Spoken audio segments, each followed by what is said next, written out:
Happy Palm Sunday. I noticed the cult for the first time in my reading of the Palm Sunday scriptures this year.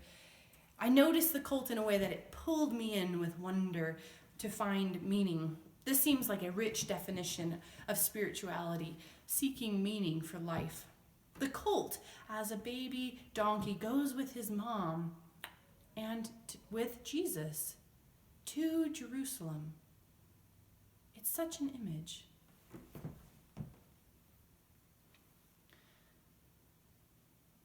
I noticed the colt for the first time in my reading of the Palm Sunday scripture this year. I noticed the colt in a way that it pulled me in with wonder at the meaning. To me, this is a rich definition of spirituality, seeking meaning for life. The colt is a baby donkey which goes with his mom to Jesus, so they both accompany Jesus on the road to Jerusalem. Matthew helps us by quoting his footnote out loud. The prophet Zechariah said this would happen.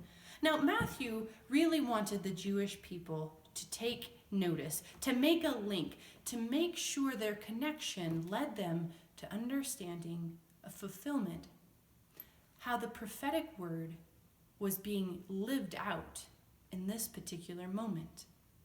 He's not trying to sell books or promote a new fad. The gospel writer wanted the Jewish people and all people to see, recognize, notice, and find meaning in these connections, to emphasize the wisdom of the Jewish tradition and help people grow more curious about other dots they can connect. Why is this, and how do these, and what does it all point to? When we notice enough to seek meaning, we see that everywhere in the past and everywhere going forward. Spencer and I saw a woodpecker on the wood barrier that surrounds the parking lot behind Rocky Mountain Bank. If you've never seen it, it's probably because you don't necessarily have the view of Spencer, the eye level. And neither did I, but the sound of this bird made us come curiously, because the bird was pecking along the barrier sideways. This small little creature attracted us. It's funny that woodpecker did so, because I remember seeing last fall this huge woodpecker in my front tree, plowing through it as if it was trying to create a hole all the way through. And even this week, as I took a hike on the Kootenai Creek Trail, I saw marks of a woodpecker, a place where it had been. Now, I've never been good at identifying birds. I've got robins, seagulls, and Tweety bird. And so now I'm seeing, I'm hearing, I'm taking notice and wonder of this new bird, what they're looking for, and considering how maybe even their character matches my own or not. Am I as persistent as a woodpecker? Do I annoy people as much when they want to sleep? Am I damaging? Am I beautiful? Am I creative in procuring what I want and need? Am I just doing my best? Maybe there's something else. Maybe there's another dot that I could connect to a woodpecker. But just as it is, I'm amazed. I'm amazed at this creature, and I'm amazed at the world it opened up inside me, that I might be able to connect more deeply with God through creation. So we return to Palm Sunday, the road to Jerusalem with the most unlikely of mascots, 2 donkeys. It's appropriate that Jesus rode on these donkeys rather than getting them in the city, because they helped tell the full story of Jesus and his ministry. All the miles of road outside the city gates he had traveled, as much as what Jesus would embody and stand for inside the city of Jerusalem. Now, to give us context and really paint the picture of this scene, we have to remember a little bit of history. Back in 332 BCE, Alexander the Great rode in through the gates of Jerusalem for the first time, As John Dominic Crossan described it, Tyre and Gaza fell under terrible sieges. Jerusalem opened its gate without a fight. And here came Alexander the Great on his famous war horse, the black stallion Bucephalus, through the gates of Jerusalem to claim his power and rule over the land and the people there. Yes, for the Jewish community, Jerusalem had always been a place where God's holy presence existed and reigned. But as far as the Roman Empire was concerned, God could take us back row. Rome was large and in charge. If you needed proof, just check the money.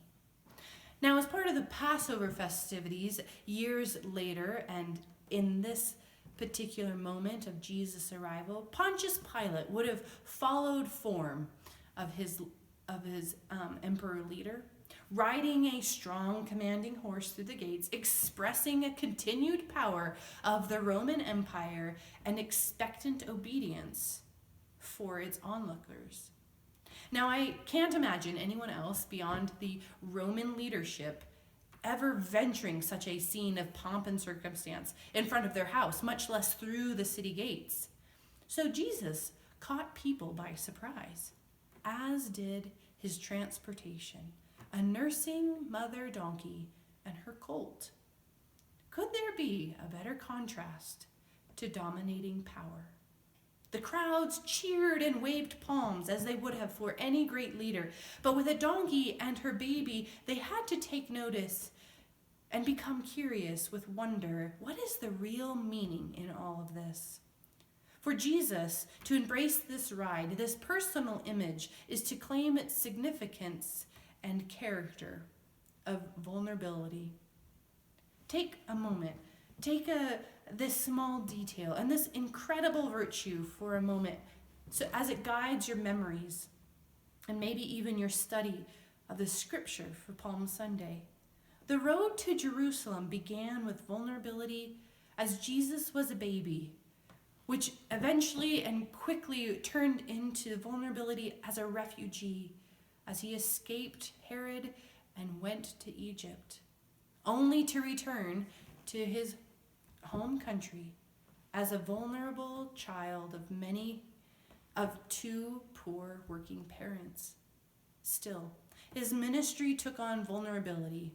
As Brene Brown defines it, uncertainty, risk, and emotional exposure. Jesus was vulnerable, and thus he saw the vulnerable. He saw those who were purposely forgotten, shamed, and dismissed by society. Jesus also became vulnerable, consciously sacrificing what might be sought after by powerful people. I should say, ego-driven, ladder-climbing people. And as he did, as he sought consciously this vulnerability, he recognized others who followed suit, who followed truth and wisdom of the soul rather than the ego, a self-worth that no one else had shown, but a dignity that was absolutely true, a spark of divinity within. This vulnerability empowered Jesus and others to admit limitations as well as claim their gifts and qualities fully and have a kind of power that was unmatched by stallions or empires. This vulnerability marked Jesus' ministry, his ride into Jerusalem, and his impassioned response to all he encountered when entering the city.